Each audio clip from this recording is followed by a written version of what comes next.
PlayerUnknown's Battlegrounds left early access recently, but did performance actually improve? Howdy guys, Ponchato here, and today we're comparing PUBG's FPS in early access to its big 1.0 update. This video covers the entire budget GPU lineup from AMD and Nvidia, Nvidia's GT 1030, GTX 1050, 1050 Ti, 1063GB, and AMD's RX 550 and 560. All these cards were tested with my i5 7500 build with 8GB of DDR4 2400 memory. As a quick bit of background if you're out of the loop, PUBG is a battle royale game originally launched on Steam's early access program in March of 2017 and has enjoyed a meteoric rise in popularity. Last I checked, the game's highest simultaneous player count was over 3 million, more than twice as much as Dota 2's, and Steam Spy estimates the game has sold over 28 million copies. All this in spite of the fact that the game was plagued with performance issues, crashes, and hacking pretty much from the start. PUBG left early access in late December of 2017 with its 1.0 update, which, among many other fixes, promised performance improvements across the board, which we'll be examining here today. Gameplay can be summarized as follows. You start off each round with no equipment in a plane filled with up to 100 other players flying over a map filled with towns, mountains, and roads. You jump out of the plane, parachute to the ground, start looking through buildings for guns and armor, then try to kill everyone else before they kill you. Every few minutes, the game forces everyone into a smaller and smaller safe zone, and the last player alive wins. Now that you're up to speed, let's look at the benchmarks. First up is the cheapest GPU in the lineup, Nvidia's GT 1030 with 2GB of memory. Here are the performance results from early access. Average FPS varies from 43 at very low settings to 19 on Ultra, with 1% and 0.1% lows following suit. With the GT 1030, PUBG was more or less playable on low settings, with average FPS just over 30. Pick any higher settings than that, and performance would go well into unplayable territory. Compare that with the 1.0 performance. It's only a few FPS difference, but when you're dealing with frame rates in the low 30s, even a couple extra FPS make a big difference. Average FPS improved by 2 to 5 frames across the board, pushing the GT 1030 all the way up to acceptable performance on high. The only strange glitch was 1% and 0.1% lows on Ultra actually going down after the update. That doesn't matter too much since it's unplayable on Ultra anyway. Next up, the GTX 1050, one of my favorite budget GPUs. In early access, the 1050 averaged between 81 FPS at very low, down to 36 on Ultra, but with very rough lows. For 60 FPS gameplay, low to medium settings were as high as you could push it. With the 1.0 release, however, options opened up quite a bit. On very low settings, FPS increased from 81 to 87, and even Ultra settings became playable with nearly 40 FPS average and much higher lows than early access. With PUBG 1.0, the 1050 can hit 60 FPS at medium to high settings, and lows are good enough to not be a major distraction during gameplay. Now here's the GTX 1050 Ti's performance in early access. Average FPS varied from 89 at very low settings to 40 on Ultra, with the target 60 FPS landing right in the middle at medium settings. The lows, however, were rough.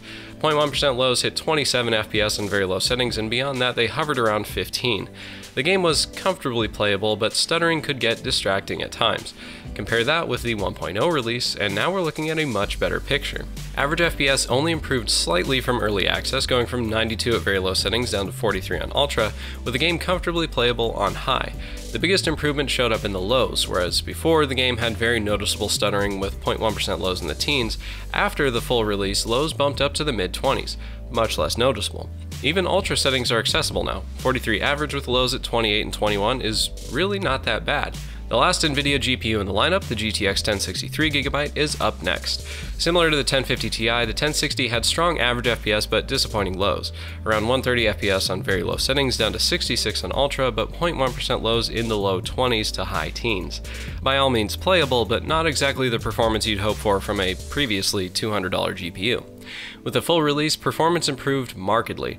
Average frame rate went up 5 to 10 FPS, except on Ultra, which actually decreased slightly. But like the 1050 Ti, the big improvement was in the lows. 0.1% lows went up 5 to 10 FPS across the board, and 1% lows went up 15 to 20. That puts high settings into very smooth territory, where even the slowest frames are still at nearly 30 FPS. Even on Ultra, the lows improved enough that gameplay is almost always smooth. Now we'll look at AMD's entry-level GPUs, the RX 550 and 560. This category would have included the 570, but those cost $500 now because of mining, so that ain't gonna happen. First up, the RX 550. In early access, PUBG just did not play well with the 550. Average FPS varied from 32 on very low settings down to 15 on Ultra, with lows being acceptable only on the lowest settings. On Ultra, lows hit 4 and 3 FPS. That's way past unplayable and more like barely functional. After the 1.0 update, performance saw a night and day improvement. Very low settings averaged 42 FPS and went down to 23 FPS on Ultra. Still unplayable on Ultra, but much less awful. 1% and 0.1% lows showed similar massive increases, closely trailing average FPS on all but Ultra settings. The 550 still can't hit 60 FPS, but with the 1.0 update, the game becomes perfectly playable on very low settings and can even handle high if you're comfortable at 30 FPS. Last in the lineup is the RX 560. In early access, it fared a bit better than the 550, but still fell far behind similar Nvidia GPUs. In fact, it barely outperformed the GT 1030. Average FPS varied from 50 on very low down to 27 on Ultra, with lows at an acceptable level. Gameplay wasn't terrible on very low settings, but it was far less than what you'd expect from a card at this price point. After the update though, things got significantly better. Average FPS on very low hit almost 70 frames per second, and even Ultra settings turned playable if you can put up with 30 FPS. It still falls behind the GTX 1050, but if you have a FreeSync monitor, a 560 might be worth the performance hit. Now for an overall comparison, here's the entire lineup of GPUs in early access on medium settings. PUBG was unkind to AMD in early access. The RX 560 ran almost 40% slower than the GTX 1050, despite being roughly the same price, and the RX 550 was just unusable on medium. The 1063GB, of course, dominated everything else. It was almost 40 FPS faster than its closest competitor, the 1050 Ti. The RX 570 probably would have landed between them, but 570s haven't been near their MSRP in like 8 months, so it's basically a moot point. Now here's the same graph after the 1.0 release. Order of performance doesn't change, but everything runs a bit better. The biggest difference showed up in the RX 560's performance relative to the GTX 1050. It still falls behind, but after 1.0 the performance gap is only about 23%. That's still big, but much smaller than it was before. If the performance gains on the GTX cards look modest, you're right. Kind of. Here's a graph of the percent performance improvement from early access to 1.0 for all 6 cards. The only really clear distinction here is that AMD saw a much bigger improvement in average FPS than Nvidia. For example, the RX 560 improved by nearly 40%, while the 1063GB only went up by 6%. That said, every card had huge gains in 1% and 0.1% lows, and I think that's a much more important metric than average FPS. You can get used to playing at 35 frames per second, but it'll always be distracting if you have frame lag and stuttering, which is exactly what 1% and 0.1% lows represent. Finally, here's the price to performance graph, or FPS per dollar, with the inflated prices from cryptocurrency taken into account. Keep in mind, if you're watching this sometime later than early February of 2018, these numbers will be way off. Hopefully. Anyway, this is absolutely not what I expected the graph to look like. The first thing that jumps out is the fact that the 1063GB, a card that now sells for almost twice its MSRP, still has better price to performance than the RX 550 and 560. Now, I'm not an Nvidia fanboy by any means. In fact, I probably lean more toward AMD in most cases, but this is just sad. The other thing that stood out is how low all of the numbers are. I'm used to seeing 0.7, 0.8 FPS per dollar on budget cards, not 0.4 or 0.3. PUBG 1.0 gave a huge boost to AMD cards, at least on the low end, but they still fall far behind their Nvidia counterparts, not just in performance, but also price to performance. If you're building or upgrading and PUBG is your main game, I'd recommend avoiding AMD GPUs. PUBG just doesn't play well with Team Red. Really, the only 2 cards that I would recommend right now are the GT 1030 or GTX 1050, mainly because their prices are still somewhat kinda sorta reasonable.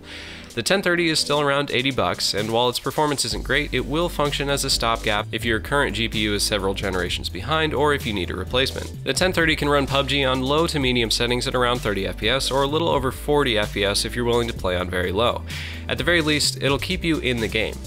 The 1050 goes for around $160, about double that of the 1030, but also roughly double the performance. That means close to 90 FPS on very low, and still around 60 FPS on medium to high settings.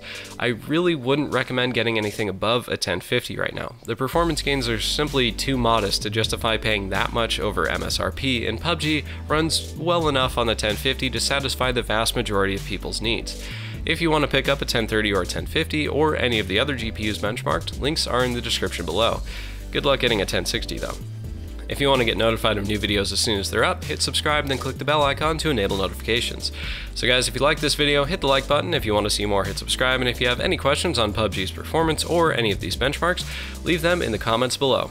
Thanks for watching, I hope I helped, and I'll see you in the next video.